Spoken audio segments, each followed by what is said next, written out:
Going back to basics with Robert Greene. And Robert, let's talk about the trader tax status. Back to basics. Good. That's important. Yes. Traders each year need to know if they qualify for these tax breaks and what they're all about.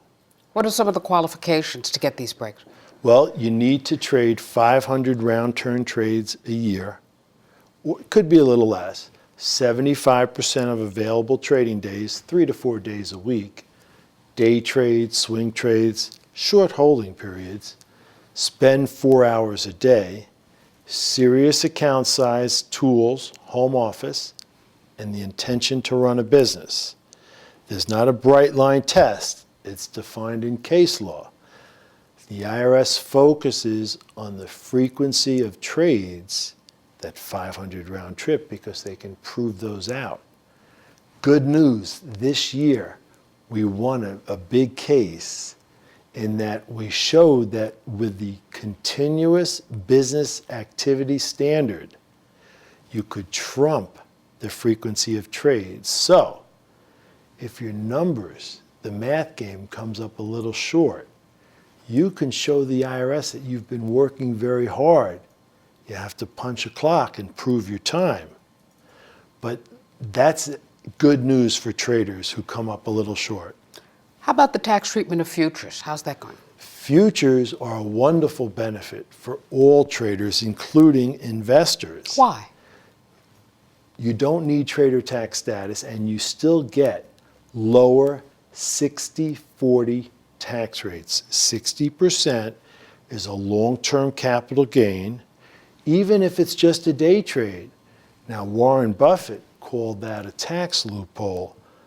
In the same article I was interviewed in, that I said it's not. And I explained why it's not.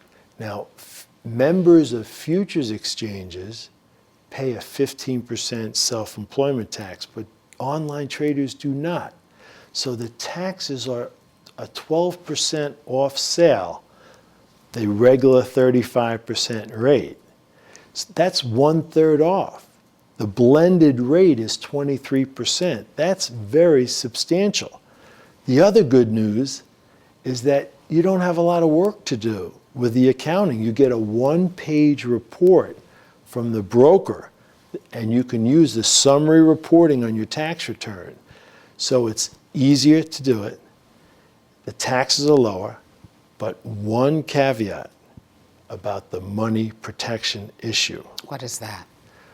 Think about the news with MF Global. Oh, gosh, yes. The old Revco that failed before. Right.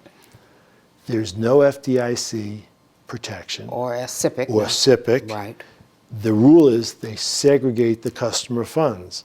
Well, tell that to the 23,000 account holders at MF Global. Their customer funds were not segregated. And that's illegal, isn't it? It's illegal, but if your money's missing and you can't get access to it, and there's no protection. Right, so keep an eye out for that, but go for those lower taxes and easier reporting. Do you think the MF Global collapse on top of the Revco demise will cause any type of reform in the futures market? I think there should be. Why shouldn't there simply be protection like SIPC? Futures brokers are very similar to securities brokers. These products are very similar to each other. Mm-hmm. The E-mini NASDAQ 100 is a future. The QQQ NASDAQ 100 is an ETF, a security. Why shouldn't there be similar protections for investors? Bob, thank you so much. Thank you. Robert Greene's been my guest. You're watching the MoneyShow.com video network.